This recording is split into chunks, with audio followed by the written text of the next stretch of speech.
صحیح بخاری کی روایت ہے کہ اللہ ارشاد فرماتا ہے جس نے میرے ولی کے ساتھ عداوت رکھی میرا اس کے ساتھ اعلان جنگ ہے۔ تو پھر کتنا حساس معاملہ ہو گیا جب ولی کی عداوت، ولی کی دشمنی اللہ سے دشمنی قرار پائی کہ اب اس کا میرے ساتھ اعلان جنگ ہے، تو اب پھر ہمارے لیے ضروری ہو گیا کہ ولی کو پہچانے کہ ولی ہے کون، کہیں ہم اس کی مخالفت نہ کر بیٹھیں اور ہم اللہ جل شانہ کے قہر و غضب کا شکار نہ ہو جائیں۔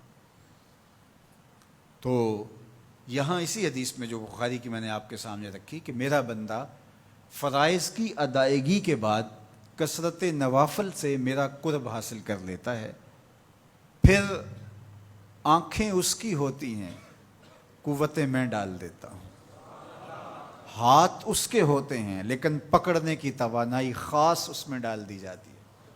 فَكُنْتُ سَمْعَهُ الَّذِي يَسْمَعُ بِهِ، کان اس کے ہوتے ہیں لیکن وہ میری اس دی ہوئی خاص قوت سے سنتا ہے۔ ہاتھ اس کے ہوتے ہیں لیکن پکڑائی کی قوت خاص طور کے اوپر میں اس میں ڈال دے۔ پاؤں اس کے ہوتے ہیں لیکن وہ میری عطا کردہ خاص قوت سے چلتا ہے۔ آصب بن برخیہ آنے واحد کے اندر تخت بلقیس لے آیا کہ نہ لے آیا؟ قرآن نے بیان کیا ہے نا، آنے واحد میں 1 مہینہ جاتے ہوئے لگتا تھا، 1 مہینہ آتے ہوئے لگتا تھا۔ حضرت سلیمان علیہ السلام نے کہا کہ بلقیس آ رہی ہے، بس وہ شہر سے باہر پہنچ گئی ہے، تو کوئی ہے جو اس کا تخت لے کر آئے، اس کے آنے سے پہلے حاضر کر دے۔ اور وہ تخت مکفل کر کے آئی تھی، 60 ہاتھ چوڑا تھا، 80 ہاتھ لمبا تھا اور کئی ہاتھ موٹا تھا۔ تو کہا کوئی ہے جو اس کے آنے سے پہلے لے آئے؟ قال عفریت من الجن، ایک جن کھڑا ہو گیا، کہا حضور میں لے آتا ہوں۔ کب لاؤ گے؟ کہا کہ مجلس برخاست ہونے سے پہلے پہلے تخت آ جائے گا۔ بڑی بات تھی، لیکن سلیمان نے کہا نہیں، مجھے اس سے بھی پہلے چاہیے۔ کیا شان ہے، پیغمبر تھے، کہا مجھے اس سے بھی پہلے چاہیے۔ تو پھر کیا ہوا؟ قرآن پڑھیے، قال الذی عندہ علم من الکتاب، جس کے پاس کتاب اللہ کے علم کا کچھ حصہ تھا۔ زبور ساری کا عالم نہیں تھا، زبور کی کچھ آیتوں کا عالم تھا۔ اس نے کہا انا آتی کا بہ، جی حضور میں لے آتا ہوں۔ یہ تو دوپہر تک لا رہا ہے، تم کب لاؤ گے؟ کہا قبل ان یرتد الیک طرفک، آپ آنکھ بعد میں جھپکیں گے، تخت پہلے پڑا ہوگا۔ یہ قرآن نے کہا ہے نا۔ اور ابھی حضرت سلیمان نے آنکھ جھپکی نہیں تھی تو تخت سامنے پڑا تھا۔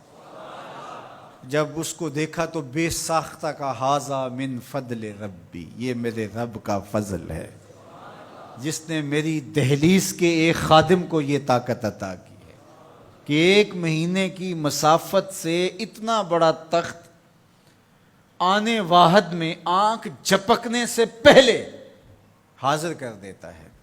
آنا آتی کا بے ہی، لفظ سنیے، آنا میں، آتی کا آتا ہوں، بے ہی اس کو ساتھ لے کے، یعنی میں ابھی گیا اور ابھی آیا اور تخت بھی لے آیا، اور وہ وہاں سے غائب بھی دکھائی نہیں دیا اور تخت بھی وہاں موجود تھا۔ اور حضرت سلیمان نے کہا کہ یہ میرے رب کا فضل ہے، اور اس کہانی کو میرے رب نے قرآن میں بیان فرمایا۔ جو کرامات پچھلے انبیاء علیہم السلام کی امتوں کے اولیاء کو حاصل تھیں، وہ اس امت کے اولیاء کو بھی حاصل ہو سکتی۔ جس طرح حضور نبیوں سے افضل ہیں، حضور کی امت باقی امتوں سے، اور حضور کی امت کے اولیاء باقی امتوں کے اولیاء سے افضل ہیں۔ تو جب ان کی یہ کرامت ہو سکتی ہے کہ آنے واحد میں تخت بلقیس لا سکتے ہیں، تو اگر اس امت کے کسی ولی کی ایسی کرامت بیان کی جائے تو اس میں طبیعت میں بے چینی کیوں پیدا ہو؟ یہ تو حضرت سلیمان کی امت کے ولی کو بھی اللہ کمال دیا ہے، تو محمد عربی کے غلام کو کیوں نہیں دے سکتا؟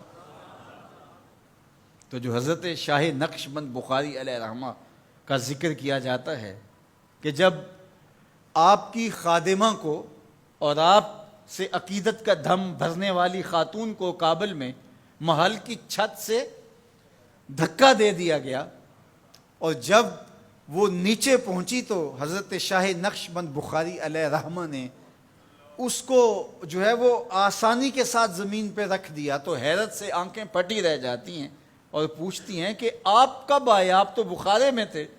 تو برجستہ بولتے ہیں تو از چبارہ آمدی من از بخارا آمدن، تو چبارے سے چل پڑی تھی، میں بخارے سے چل پڑا تھا۔ تو یہ حضور کے غلاموں کی شان ہے، اور یہ کوئی جو ہے وہ بعید نہیں ہے۔ باقی رہی بات یہ عقل نہیں مانتی، تو معجزہ اور کرامت ہوتے ہی وہی ہیں جو عقل انسانی کو عاجز کر دیں۔ جو عقل میں آ جائے وہ تو فن ہوگا۔ ما یعجز بہ العقل، عقل کی جہاں پہنچ نہ ہو، جو ظاہری اسباب سے ماورا ہو، جو چیزیں ما فوق الفطرت ہوں، تو انہیں ہی تو کرامت، قدرت یا معجزہ کہا جاتا ہے۔ اور اگر وہ عقل اور فہم اور ادراک میں آ جائیں تو پھر جو ہے وہ کیا ہو، تو اس کی نظیر ہمارے پاس قرآن میں موجود ہے۔ اب اللہ کا ولی کون ہوگا؟ حضور علیہ السلام سے پوچھا گیا، ابن مردوی اور باقی لوگوں نے روایت کیا کہ حضور ولی کون ہے؟ تو حضور علیہ السلام نے ارشاد فرمایا، اذا رؤوا ذکر اللہ، جس کو دیکھو خدا یاد آ جائے، جس کو دیکھنے سے رب یاد آ جائے، جس شخص کی صحبت میں بیٹھ کے رغبت دنیا کم ہو اور رغبت آخرت بڑھ جائے، اس کی صحبت غنیمت سب۔ اچھا، قرآن نے جو ولی کی علامت بیان فرمائی وہ یہ ہے، الذین آمنوا وکانوا یتقون، یعنی ولی کی جو علامتیں ہیں وہ ایمان اور تقوی ہے۔